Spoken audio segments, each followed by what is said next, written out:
Pemirsa, politisi Partai Gerindra kembali mendatangi Polda Metro Jaya untuk diperiksa terkait dugaan kasus makar atas ucapan revolusi dalam sebuah video. Sementara itu, Direktorat Polda Metro Jaya lainnya hari ini pemeriksaan Sufri Idrus Sambo sebagai saksi Egy Sujana. Didampingi kuasa hukumnya, Permadi Satria Wiwoho tiba di Direktorat Reserse Kriminal Khusus Polda Metro Jaya pada pukul 10.40. Ini merupakan pemeriksaan kedua Permadi setelah pemeriksaan pertama Senin pekan lalu.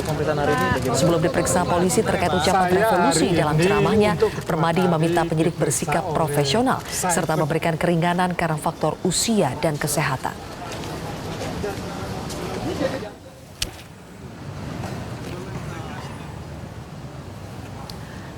Sementara Sufri Idrus Sambo telah tiba di gedung Ditreskrimum Polda Metro Jaya pada pukul 10.20. Hari ini Sambo diperiksa sebagai saksi tersangka dugaan makar Egy Sujana.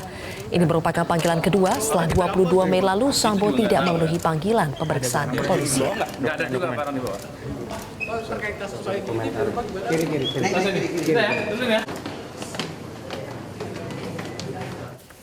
Mendalami dugaan makar, Polda Metro Jaya telah menahan sejumlah tersangka dan memanggil sejumlah saksi. Informasi terkini akan disampaikan oleh Anggari Dina langsung dari Polda Metro Jaya, Jakarta. Dina, apa perkembangan terbaru dari pemeriksaan Permadi?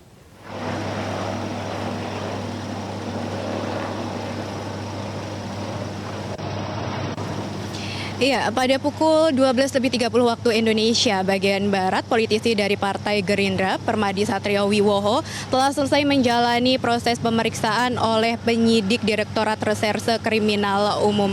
Berdasarkan informasi yang kami peroleh dari kuasa hukum Permadi, yakni Hendar Sam, menyatakan bahwasanya pemeriksaan Permadi pada hari ini terkait kasus dugaan ujaran kebencian dan upaya makar melalui seruan revolusi. Selain itu juga Hendar Sam menyatakan bahwasanya hari ini Permadi tidak diberondong pernyataan oleh pihak penyidik Direktorat Reserse Kriminal Khusus. Oleh karenanya hari ini pun ia meminta schedule pemeriksaan terkait kasus seruan revolusi yang dilakukan oleh Permadi. Sebelum proses pemeriksaan berlangsung, tadi Permadi juga menyatakan bahwasanya pemeriksaan dirinya hari ini terkait mengenai seruan revolusi dan ia pun juga membantah jika seruan revolusi itu merupakan salah satu bentuk upaya makar, dan ia juga menyatakan jika revolusi mental di era kepemerintahan Presiden Joko Widodo saat ini berbeda dengan era pemerintahan Presiden pertama Soekarno, dan ia juga menyatakan bahwa di era pemerintahan Presiden Jokowi ini, Presiden Jokowi hanya meniru di era pemerintahan Presiden Soekarno. Permadi sendiri tiba di Direktorat Reserse Kriminal Khusus pada pukul 10.40 waktu Indonesia bagian Barat didampingi oleh kuasa hukumnya. Dan ia juga meminta keringanan proses pemeriksaan oleh pihak penyidik dikarenakan faktor usia yang kini ia telah menginjak usia 80 tahun. Ya, Zilvia. Perkembangan dari pemeriksaan Sufri Idrus Sambo hari ini.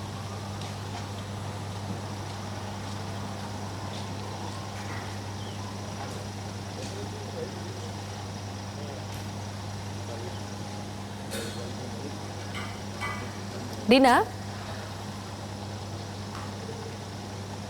bagaimana perkembangan terkini dari pemeriksaan Sufri Idrus Sambo? Ya, maaf Zilvia, tadi kami tidak mendengar suara Anda dikarenakan... Ya Zilvia, maaf kami tidak mendengar suara Anda barusan dikarenakan ada kendala teknis terkait pemeriksaan mengenai Sufri Idrus Sambo. Hingga sore hari ini pemeriksaan Ustadz Sambo masih berlangsung, di mana pemeriksaan Ustadz Sambo ini terkait mengenai saksi tersangka dugaan kasus makar yakni Egy Sujana, yang di mana Egy Sujana ini menyuarakan People Power pada 17 April 2019, yang dimana ia menganggap bahwasanya pesta demokrasi ataupun pemilu ini penuh dengan kecurangan. Dan selain itu juga berdasarkan keterangan yang kami peroleh dari Ustadz Sambo menyatakan bahwasanya pemeriksaan ia hari ini hanya sebagai saksi dari tersangka Egy Sujana yang telah ditahan oleh Polda Metro Jaya selama kurun waktu 20 hari ini. Dan saat ini ia masih menjalani proses pemeriksaan dan ia pun juga membantah bahwasanya ia mengetahui upaya people power yang akan dilakukan oleh Egy Sujana. Demikian Sylvia. Baik, Angga Redina melaporkan langsung dari Mapolda Metro Jaya, Jakarta.